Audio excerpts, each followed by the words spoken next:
Latest business headlines. For help with that, we're going to bring in former NASDAQ and business reporter Krysia Lenzo, as well as accounting professor at Montclair State University, Dan Geltrude. Good morning to you both. Okay, those markets, they finished the week up, and this morning futures are mixed ahead of the opening bell. Okay, let's talk a little McDonald's. We don't really talk about them a whole lot. So they are actually temporarily closing U.S. offices through Wednesday to inform corporate employees of layoffs. Krysia, I'm going to start with you. What do investors need to know about this? Well, it's really interesting that they told employees at McDonald's in the corporate offices to stay home Monday through Wednesday. They're trying to be very secretive about this move.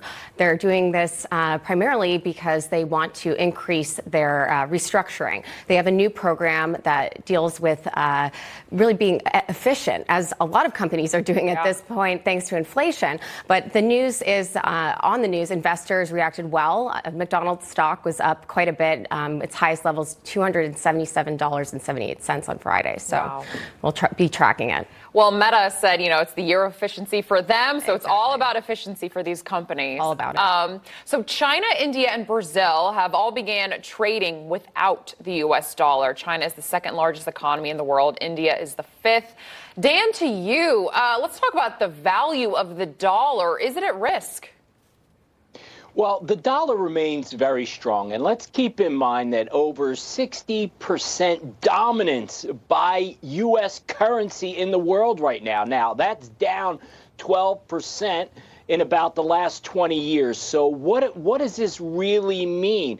Well, China is trying to dethrone us both economically and militarily. And one of the things that they want to do is to be able to weaken the dollar because they believe that that weakens us economically. So I think China and Russia, as well as some other countries, perhaps in the Middle East and South America, are going to look for ways to transact outside using the dollar. Now, do I think the U.S. dollar is going to be replaced overall?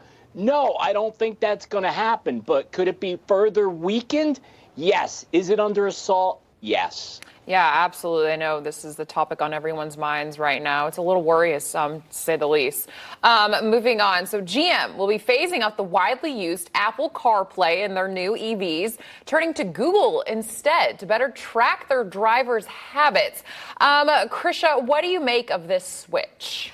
So right now, every tech company is fighting for market share, not only in the tech space, but also on your dashboard. So here, Google is trying to really take hold of America's favorite company when it comes to cars, specifically EV now. GM is doing a lot with electric vehicles. Mary Barra said that's one of her top priorities. And in this case, when it comes to making additional revenues, they're going to have Spotify on this new program. They're also going to be having Audible. So Apple is out, Google is in, and we'll see how it goes. But it looks like they're going to be doing better with this new programming. Interesting, because I know my card has Apple CarPlay, which I absolutely love having. It's so convenient. So we'll see how the Google one goes for GM.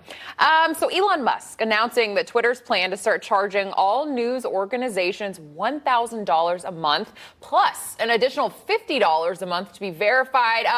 Multiple companies have said they will not even be paying for that blue check mark. A ton of news organizations. Dan, how do you feel about this? Do you think that organizations should have to pay? Let's look at what's behind this, Alex. So there's 2 points here. First, you have Twitter trying to generate more revenues. There's no question about the fact that Elon Musk overpaid for Twitter, so he's got to make that up somehow. That's point one. But point two, the reason for the blue check mark is to be able to know that that is the real organization or person that is tweeting. So the question becomes, shouldn't there already be checks and balances against hackers and other people? So I'm not crazy about it, only from the standpoint of, and you've experienced this, you want to know that when you're doing something, it's really you and not someone else. Should you have to pay extra for that? Personally, I don't think so. I think paying for it is a little much. And again, like I told Seth actually last week, I said linking my banking account information or any of my credit cards to my social media is definitely a big no for me after I got hacked. I do not feel comfortable doing that. And I was actually looking on Twitter. a ton of these news organizations had their blue check mark taken away. So it's a little worrisome now that, you're seeing all this stuff on Twitter. Is this the real person? Is it not? Are they going to pay for it? Are they not? It's just going to be very interesting to see how this develops. Keeping with cybersecurity, there's been a lot of talk about TikTok, obviously, and banning it here in the States. But one app actually has experts even more worried than TikTok, and that's Pinduoduo. And that's an app in China, 750 million users every single month. It's actually China's largest shopping app. They've got clothing, groceries, all kinds of that on there. Krysia, what do people need to know about this app? Because I had not previously even heard about it.